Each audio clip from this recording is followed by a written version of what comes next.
Hi guys, I have some Ed 209 Robocop legs. No, I don't. I have some Chaos Warhound Titan legs in front of me, and a tiny, teeny Space Marine next to them, and it's just for scale purposes. And you can see, I mean, if I lie this Space Marine down, you can see he's about the length of one toe of this Warhound legs, and that's the only real way to just like literally show you how big these things are. I'm a bit scared actually. I mean, I've got to paint this thing yet, but it's all good fun.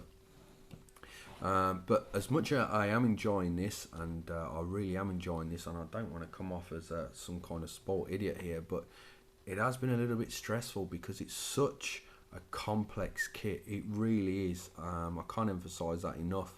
And what I'm going to try and do, I mean, this might be a long video, but I really want to go into detail on where complexities lie and how you can go about different things with the Warhound Titan. So let's start right at the bottom with the toes. Now, first of all, you got this big section that the first part of the foot there, the ball fits into, and then the toes come off that. Now, I've seen YouTube videos, and I've also seen Google images and pictures all over the place, and this back section here, some people have left this coming off away from the foot joint there, and you can see the peg. But what I think you're supposed to do, you're supposed to drill further into the foot and place the peg flush up to the foot, so this joint here sits completely flush with the foot joint there. That's the pictures that I saw on the Forge World site, but more so for aesthetics, I think it looks good, but less so for aesthetics. This is quite a solid chunk of resin there, whereas if you've got this away from the foot and you've just got a tiny little peg, you've only got a little tiny peg holding onto that foot. And especially if you bend the toes, which a lot of people do, which looks really cool. They have the toes bent down when it's walking in. Also, obviously, is going to give the Titan a little bit more height, which again is cool. But the sheer weight of this thing, I mean, let's just give you just the legs alone. Yes, I am nerdy. I've weighed it. You're looking at, I'm helping that balance there. I should have bought a plate out, to be fair, but we're looking at just under half a kilo, 500 grams really. I don't know, what is it, 450, whatever. That's the legs alone, and the legs are light compared to the body, let me tell you now. So I had to be really mindful of the position of the feet. I mean, I want this thing to last. I don't want to put it on a gaming table and toes drop off or it fall over, face first into a gaming table and sniggers around at your super expensive toy.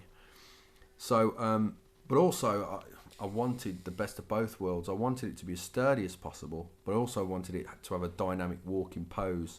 Again, I mean, it would have been cool to have these, and fairly simple to do, to have these toes all bent up as it's walking back, which I suppose would have looked a little bit more authentic. But again, I just went for pure stability, and I made sure, which took me quite a long time if I'm completely honest, to make sure that when I was dry fitting it and it was all falling apart in my hands, that no matter which angle I was to knock it backwards with my hands, it would not fall over, because it's crucial.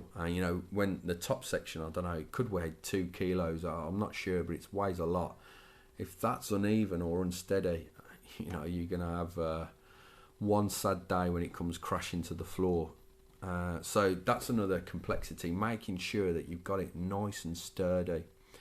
Also, glues are really important with a Warhound Titan. Now, I actually know a little bit of a funny story that someone told me once, but I won't actually say who it was.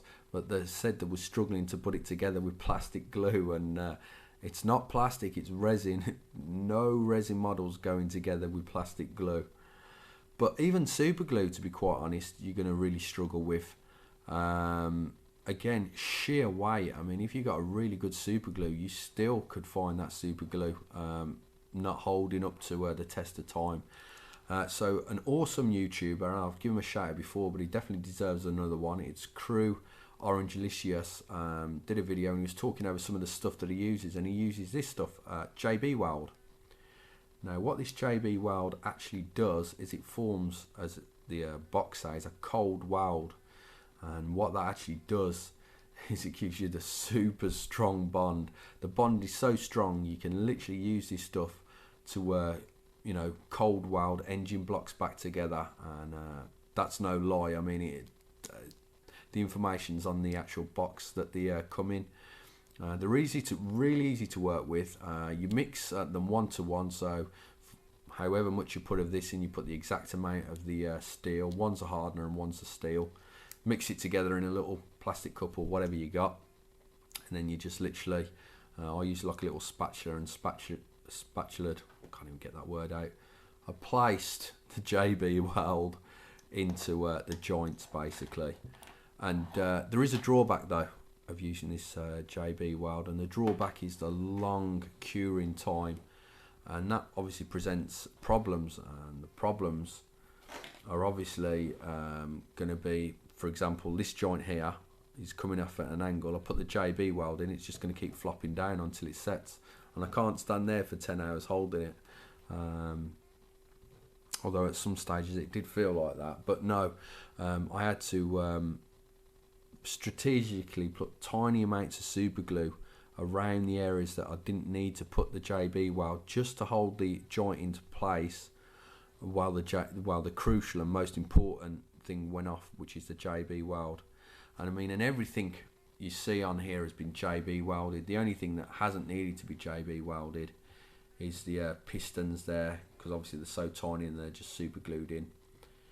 And the pistons themselves, I mean, I've not gone into that. The pistons they was some work. And let me tell you, each piston needs to be cut down individually. I mean, again, I don't know how well my camera's focusing on the toe there. There we go.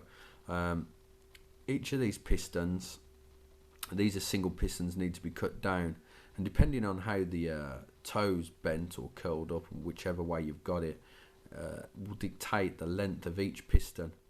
And what you need to do, which is a little awkward, is cut it down to the right length, and then you'd need to slot it into this section on the top pistons, clip it down, but obviously you put the glue in before you clipped it down, and then you're in. But if you made it too long and you tried to force it and clip it down, you're going to snap the thin piston. And also, on the other hand, if you cut it down too short, it's going to fall short of that locking joint, and it's going to look silly. So the pistons was very time consuming. I mean, you've even got the pistons that go around the bottom leg section there, and you can see that each of those pistons will have different lengths according to the plug joints that they fit into. So I mean, I say this without any sort of elitism at all, and I really do mean this. I mean, if you're fortunate enough to have the cash to go out and get a Titan, I would say that it's very crucial that you have quite a good modelling background, or you've been modelling for a few years, because I mean, it really is a complex model. I mean, you're working with such a weight as well when you're trying to line up the actual joints to get them even. I mean, that was a difficulty in itself, trying to dry fit the legs to make sure that each of the hips matched up lengthwise, because obviously you'd throw the hip joint off, and if this was off at an angle, forward, backwards, whatever, the top section of the body would also be off.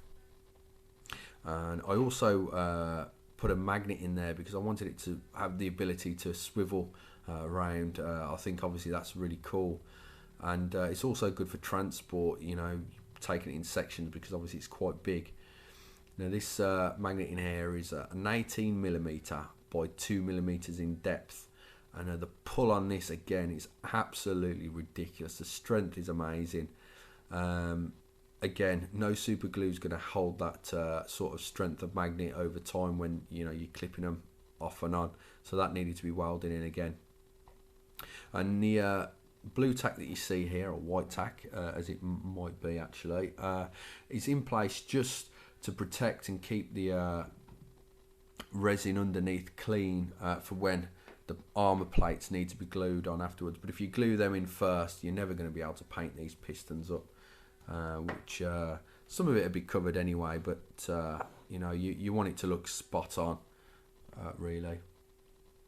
Right, I've got this video up to 10 minutes, but I don't even actually think in this video I've been rambling. I mean, I could go on more and talk about the work involved in making these Titans, but all in all, absolutely amazing. The sheer detail in these models, and I mean, let's just show you. I mean, even the toes underneath have got intricate detail on there. It's just amazing. Until you actually see it up close and personal, you really don't appreciate the detail that are actually in these kits. It's just fantastic. So I'll say, you know, thank you for watching, guys. I know it's been a long video, but I hope you enjoyed it. Please rate, comment, subscribe.